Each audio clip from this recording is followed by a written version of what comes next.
There's nothing outstanding in his life that he could easily be rebuked. And that's why Paul gives us that list.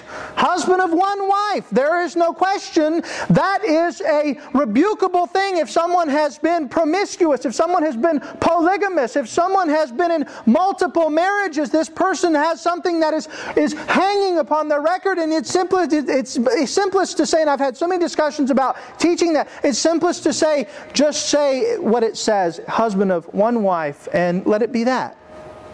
And not have to debate what it means. Because it's not hard what it means, it's hard to put it into practice, because so many people today have gone through the ugliness of divorce. So many people have fought that battle. But that doesn't change anything. It doesn't change the Word. Going down the list, hospitable, lover of strangers. I went over that a few times because I really love that phrase. The philoxenos, lover of strangers. Par oinos, without wine. Let him be not a drunkard, is what that means. Not somebody who's given to wine. You go down the list, there's a list of positives. He needs to be these things. He needs to be respectable, hospitable. He needs to be positive. He also needs to be negative. Not a drunkard, not quarrelsome, not this and that. And you go down the list and you examine yourself. Say, does this qualify? Do I qualify morally? Do I qualify in my character? Do I qualify spiritually? If someone were asking themselves, am I called to eldership? I would say, do you meet the simple character qualifications, the moral qualifications? That's right there, tells you a lot about who you are as a leader. The ability requirements we talked about last week, and just to give them to you again, the ability requirements are very simple. The ability requirements are these: that a person be able to manage his family.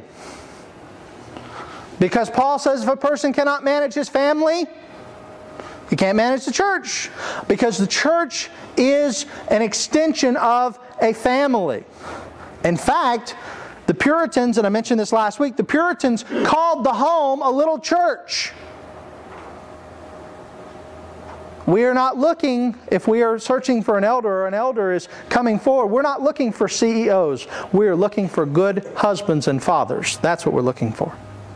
Because therein lies what an elder should be.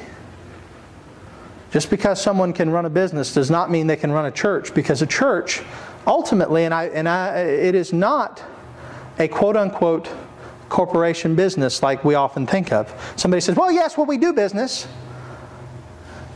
Yes, we do. We do the Lord's business. And we ought to do it the Lord's way. So he has to have the ability to manage his family. He has to have the ability to model Christ-likeness. And I spent a whole hour last week, or half hour, talking about what that means to model Christ-likeness. He must be able to exhibit grace. If I speak with the tongues of men and of angels and have not love, I am nothing. And definitely not worthy of being called to that position. Love. He must show the grace, the kindness, the heart of Christ. The heart of Christ was this: Christ could cast out the sellers in the temple with that fashioned whip. But He could also walk up to that woman at the well and extend to her grace, even in her sin. An elder must have that same qualification. He must be able to cast out the wicked and be able to say to the false teacher, you will not teach that in this church and we will stand for that. Yes, he has to be able to take the whip if necessary, but he also must be able to go to the well and speak to the woman who is in her sin and give her grace. And if a person asks to be, says they feel called to be an elder and have not grace, therein is a great tipping point to say, this is not your calling. You have to be able to articulate and defend the faith. I have gone over that, and we've heard that already. As I said, tonight I want to end our study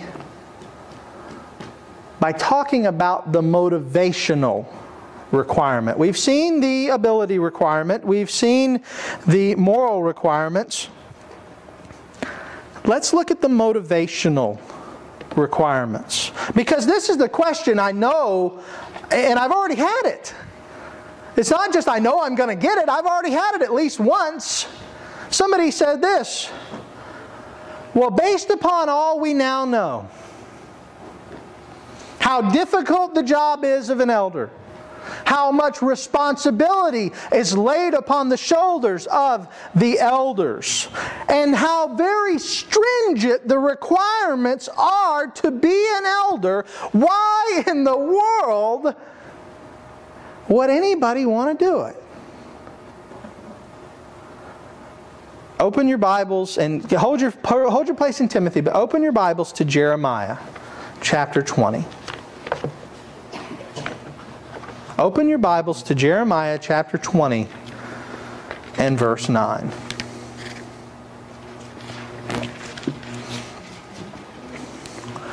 Jeremiah, who was often called the weeping prophet, because Jeremiah had a horrible ministry in the sense that things were always happening to him. He was always being persecuted for speaking the truth about God, especially to the people who were supposed to be his brethren but were really his enemies, and he just had this tremendous persecuted ministry, and he cries out to God. And this is what he says in this beautiful little poetic portion of his writing. He says, if I say, I will not mention him or speak any more in his name, there is in my heart, as it were, a burning fire shut up in my bones, and I am weary with holding it in, and I cannot. This is why someone would be an elder. Because all those requirements, first of all, they will be met if they're God called. Second of all, there is going to be a fire in their bones for that word that is unquenchable, and you will just know it by their desire to preach it and to teach it. That's how you know. Jeremiah said, man, it's so tough. He said, sometimes I just wish I could shut up. Sometimes I wish I just didn't have to preach anymore, because all I get is put into, pits and hung by my arms, and all these bad things keep happening to me. I wish I could just stop, but I can't, because there's a fire in my bones that's bursting forth. It's the fire of the Word.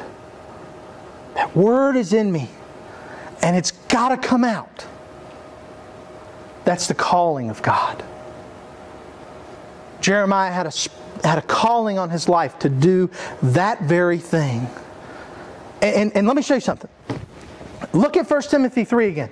Back in 1 Timothy 3, because I want to show you, it's real neat here if you look at it with me. The Apostle Paul says, pisto logos, truthfully is the word that I'm about to say. What I'm about to say is true. He uses the word oregatai.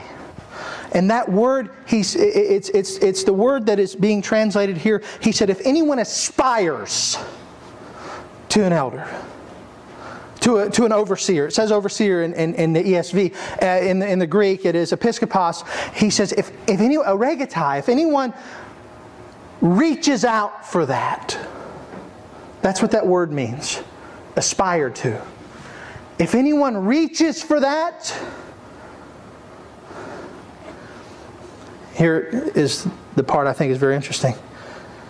Because if you read it in King James, it says, if anyone desires the office of bishop, he desires a noble task. And they use the word desire twice, but it's not the same Greek word.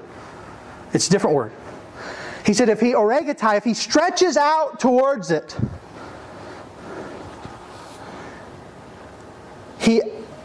I may say this wrong, epithumeo, and it means he longs for a beautiful task. The word is kalos ergon. Kalos, beautiful, a wonderful, a great, and then ergon. It's where we would get the word, you've heard the word synergistic or monergistic, meaning to be, if we say synergy, what is that? It's two people working together, syn being a multiple, and then ergos being working together. Well, here he says it is a desiring of a kalos, a beautiful work